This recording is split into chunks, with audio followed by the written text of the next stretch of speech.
in this part of the world, oftentimes, we do not celebrate achievement. And so we're getting to some corner in our lives where people are asking, where are the leaders? And on Bridges today, we want to take a look at one outstanding leader. And for me as a woman, I'm truly, truly proud that today on Bridges, we're bringing to you a woman of substance. We want to celebrate her in a very special way, and that's why this edition of the program is special. Viewers, please come with me and join Amina Mohammed. Amina, it's such a pleasure to have you on Bridges at this special edition. First, let me congratulate you. Yeah, a lot of things have been said. Who is Amina? We want to know, who is she? What does she do? How did she get here? So in the next half an hour, that's what all we'll be talking about. Let's know, who is Amina Mohammed? Ah, right. Okay. Well, she's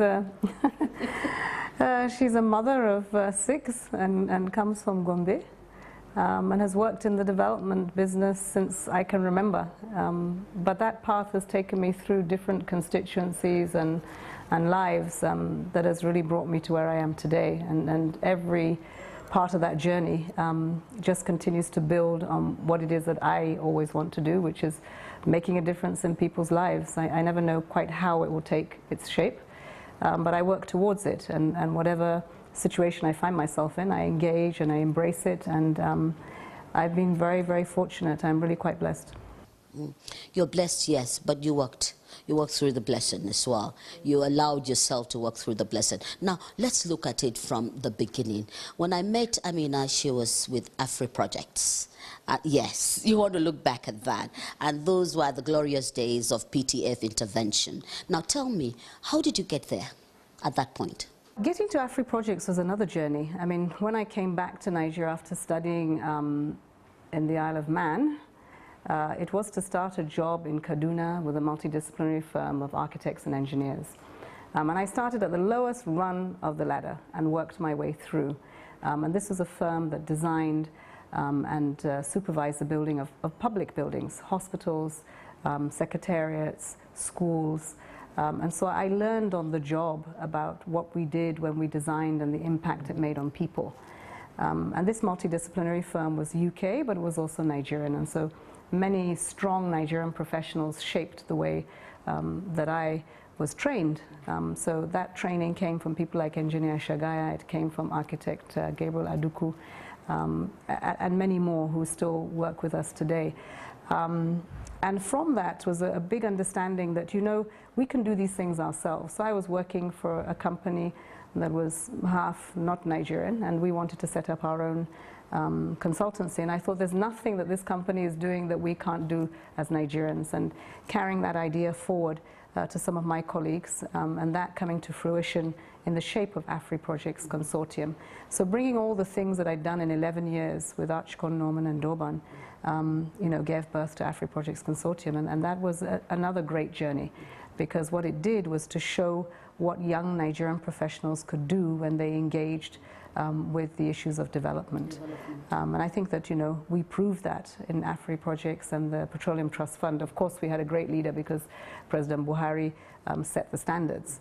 But he allowed us to flourish. He allowed us to look at Nigeria as a whole, and to, you know, apply those skill sets, not just from Afri Projects Consortium, but this was one project that was done by many Nigerian professionals all across the country. So, you know, I thought that that's actually helped in creating the foundation that I had to go on and to do more in development. Now, after that, you had some time with development. You've always, like, worked on development projects. And one is worried that when these interventions come and they go, there's no continuity, and so there's no sustenance in terms of the tangibles that are achieved, you know, for us to live through it, see it as a national core development agent to move us forward. Do you share disappointments in some of these things? I think so, but you know, trying to understand why we didn't realize the many potentials that we have. I mean, we proved in the Petroleum Trust and Afri Projects, we proved that we could do things right and we could deliver. But I think that what we have not invested in has been people and institutions. I think that education has lost that edge because as a investment that has to happen in the 3 tiers of government, it hasn't happened at that level. Institutions where civil servants have to deliver service has not also been invested in the way we should have had. And then as we've embraced democracy, those cycles that we have to change in are very short term. And they've become what has essentially undermined a long-term development trajectory.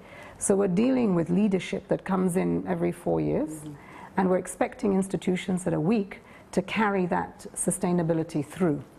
And I think at one point in our history, what has happened is that we've created many more states without the investments, the human resources, the institutions at 3 levels of government to carry that. So again, you know, when Bauchi State divided and we became Gombe, you know, we divided those resources, but we had a demographic, you know, challenge where we were growing at a rate of over 3%, and I think that, you know, that's in itself a challenge.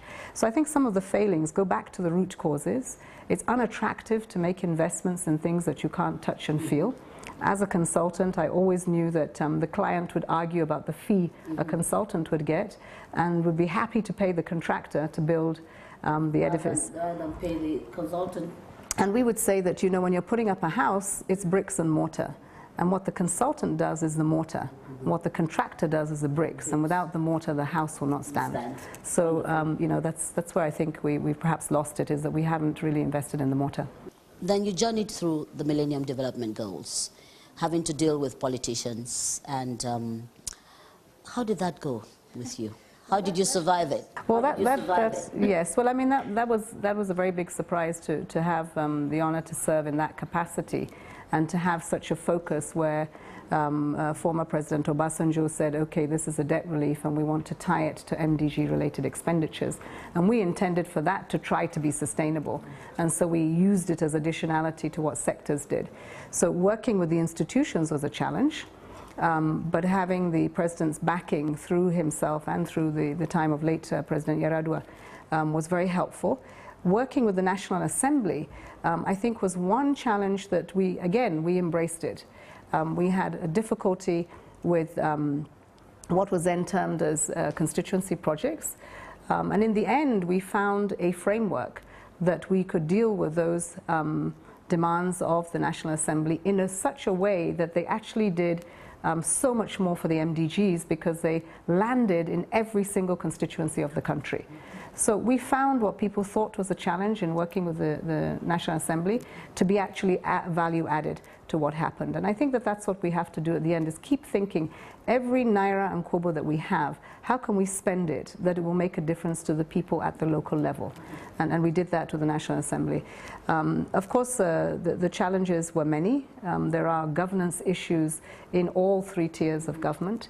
But there again, we also came out with a response where we worked with civil society, who became the watchdog for what we did. And we did 2 things, value for money, and did these you know, schemes that we had, they actually reached the people. What propels you?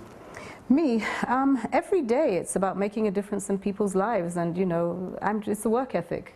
You know, I come out of a family that is service. My mother is a nurse and my father a civil servant. And you know, in the North we're very giving. Everybody gives, and so that's the ethos that we have. And I'm not comfortable sitting around in a situation where there are people worse off. And so I look for the opportunities to make the difference. And why I say I'm blessed is not many people get the opportunity to sit in an office that actually deals with the whole nation, and that you have the mandate to say that with the resources you can do that, and you can leverage other resources. And so I think that any time you're in public service, and it is only in public service that you will reach the masses. It is only in public service. You will help in civil society, you will add value in the private sector, but it is the public service that will actually do the job. Yeah, I agree with you. Now, let's go to that which we see every day. How do you combine being a wife, a mother, and a chief executive Well, I think it's best asked to those that have to cope with me. But, you know, for every challenge that I've had, every job that I've had that really will take me away more than 9 to 5, it's been one that I discuss with my family. It's like, you know, can I have a visa to go off for 4 years and be the senior special assistant on the MDGs or you know, in the UN as I did last time. It's difficult, but I think to make them part of your life and to make sure that the time that you have is quality time. It may not be much time, but that time that you have is dedicated. Is there something about us set in Africa, in Nigeria, that gives you some measure of time to be able to do the work and be a mother and a wife as well? Absolutely. There's no other place in the world that I can think if not Africa, because the support systems that we have, you know, when you say to me, you know, who is my father? I have a number of fathers. They're my father's friends, they're my uncles, and so in my household, my children have the support system of so many people that live with us and work with us, and they are family. I don't consider them my workers. And then I have an extended family in Gombe, in Kaduna. My own cousins, you know, take the place of, you know, mother, father, who may not be there when the children need them. So the house is always full, even when I'm away. Oh, okay, but as a woman, there were obstacles along the way, particularly in northern women. How did you surmount this? I think that there are many more northern women that probably suffered more than I do. I mean, I come with this English accent and I'm slightly yellow. So, you know, I have an edge over others. And so, but I do know that as a woman, the barriers were access, were voice. So in some places, you know, access was difficult, so you had to try much harder to get through that door. In other places, you could be at the table, but you would never be given a voice. So you had to speak up. You had to learn how to moderate your voice so you don't sound like you're whining, because it's very easy to say, you know, women and their trouble. But if the man makes the same noise, then he's making a point. So I think, you know, it was, for me too, it was helpful that I learned to work with men very much early on and see them as partners. And you have to bring merit to it. You have to know your job. Don't go there as a token. You really have to know the job, and you have to be prepared to work twice as hard. It's not fair, but it's a reality. And I think you get recognition. You get a certain amount of respect. They might think that you're taking their place at the table, but if you can bring value and you can explain that, you know, a plane or a bird doesn't fly on one wing, and we are 50% of this nation, and we have a right to be at that table, and we can give value. We can multitask, and therefore we can think multidimensionally. Men don't, they lead and they just go focus straight for it. Well, we can bring other skills to that. And I think all of it has been about, the struggle of women is really very hard. I mean, you get into a position of power, you're, you know, you're supposed to bring women along with you, but you're struggling to stay there. And I think the more we get women in there, I hope that my life has inspired younger women to try and not to give up, because they can do it, and just to find that whatever position you're in, do the very best. Become that, as one engineer said to me one day, that keep doing the right thing, one day you'll become an essential commodity. And I think that's really good, because kept doing the right thing, yes. Now you moved in, went to the UN, came back home, Minister of Environment, soon we're losing you back to the UN. Well, the journey at the Federal Ministry of Environment, how did it go? I think first it was a surprise appointment. I think one didn't know where you were going, but when coming to the Ministry of Environment together with the Minister of State, for both of us, we had to sit and absorb, understand what environment was doing, know the context in the world today. We came at a fortunate time where in 2015 there had been some historic agreements. We also came just about the time that the historic agreement of Paris was to happen on environment, so, and climate change. So coming here and building on what others had done, looking at where the gaps were, trying to interface with the change agenda so that we're value to the President's mission. That was really what we wanted to do, and so we set about doing that, and we found agencies here. They may not have done as well, but they had potential, and what we've done is try to use the human resource capacity we have in the ministry, and that's tough. and agencies, try to bring agencies and the departments closer, but be very focused on a couple of deliverables that the President had promised. And just work at them. If you look at the challenges, you will just talk about challenges, but if you look at the potentials, use the network I have and the Minister of State has, the knowledge, and get out there. And you just be amazed how many people want to come on board and help. Wonderful, because you are just at the middle of it, so to speak. 2 years and 2 more years to go. And then you're leaving for the UN, and this time, Deputy Secretary General, a woman. Well, I'm sure women out there are just excited. I mean, too much is expected from you. What are your dreams to use this office to impact, particularly on women and the youths? Well, when I first went to the UN, all the experiences I had here of the MDGs, of working with the National Assembly, helped me to work in the United Nations. And I think that the network that I built in the UN, the inclusivity of the Sustainable Development Agenda that we produced with member states was quite an incredible asset to my base now. Certainly, going at this time, I struggle with that. Because Did you see it coming? No, well, we saw it coming, but we didn't see it happening. Because, you always get told about the possibilities, but the happening, I think we are very focused here on the job that we have doing. And so for me, it's bittersweet. I'm struggling mentally to disengage myself from things that I'm very committed to. And that's your dream, actually? Yes, it is. It's to achieve that vision over the next few years. It's going to be tough because the world is a much more difficult place to be in today. But as I said, if we can understand how to deal with the challenges in Nigeria, we can connect to the global level, because in the end, it's about what the global level does for us as well. I just want to share, I want you to share it here with us, with our viewers particularly, that we're not completely donor dependent, and things that we really must do ourselves to earn the global impact that you're going to be working at. Yes, I mean, certainly it's very prestigious to be at the United Nations. The United Nations pays its staff a living wage wherever you go. So, I mean, people will be surprised to know what we earn. We earn a living wage in the United Nations.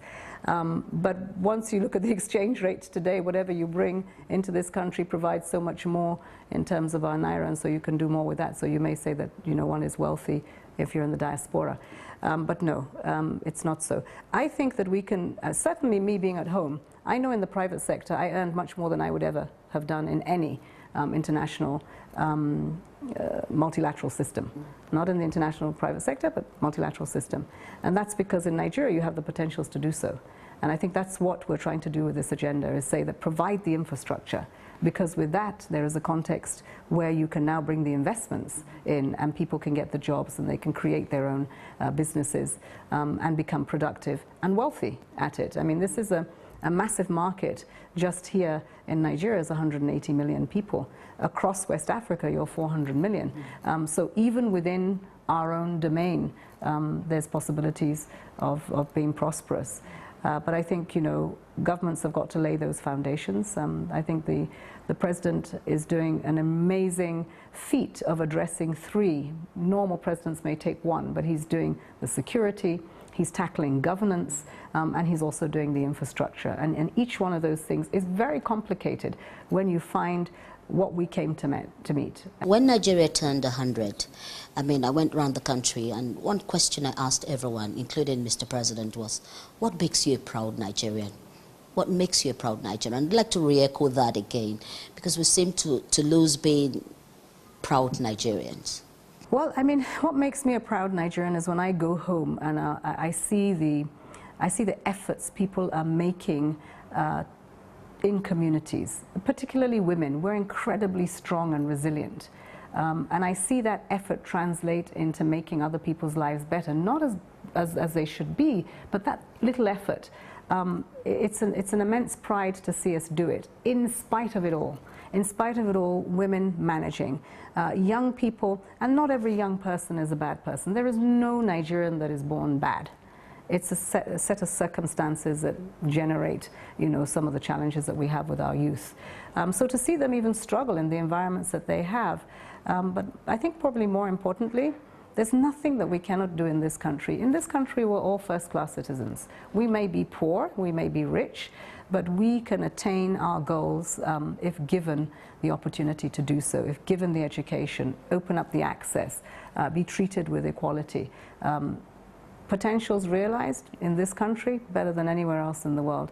Besides, nobody has the food we have, nor the dress. I mean, we have everything, everything. We have the land, we have the culture, we live, you know, when you talk about the religious and the cultural, quite serious problems that we have today, we didn't have them a little while ago. No, we didn't, not when I grew up.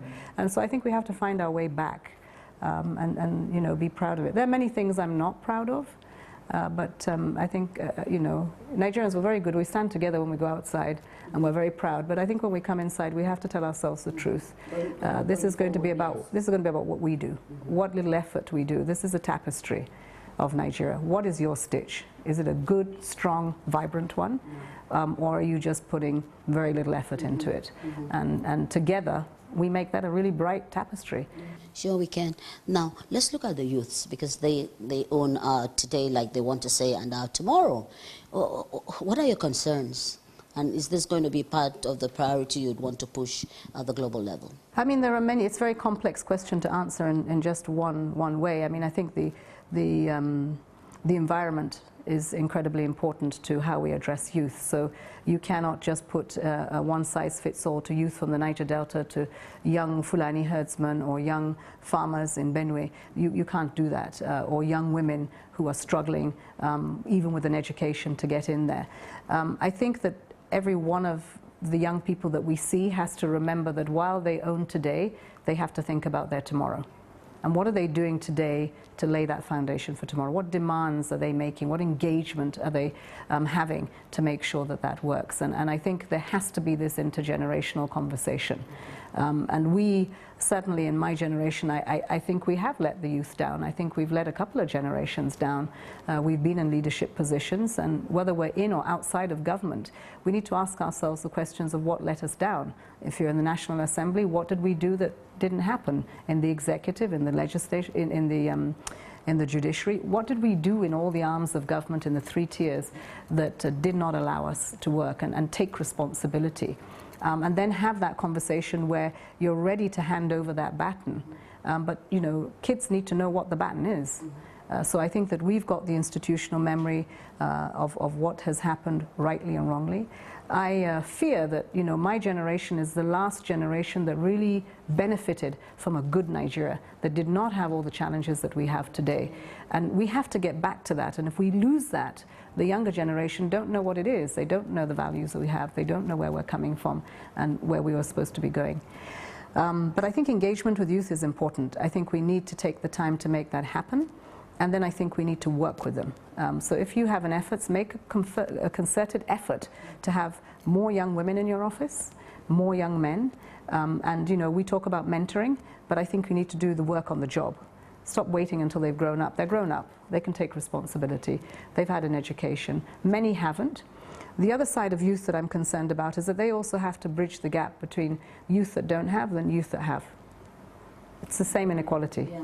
So, you know, I think that needs to happen. And last but not least, let's, you know, we talk about gender, then we say youth, and then we say women. But, you know, youth include women. And I think we have to remember that and reinforce it. And now's the time not to say youth and then automatically think, oh, that means men. Or young men. No, we have to remember that it's both, and they need to learn how to partner. And everyone has a strength to bring. And I think that's what we need to build on, and have equal opportunity to access our potentials. Yeah. I do know that the potentials are there. I do know that we have brilliant youths here and there, but we still have a huge gap of skilled Nigerians. Yes, we do. But we have also, you know, children, young people who have a certificate, and really you cannot employ them. So is that their fault?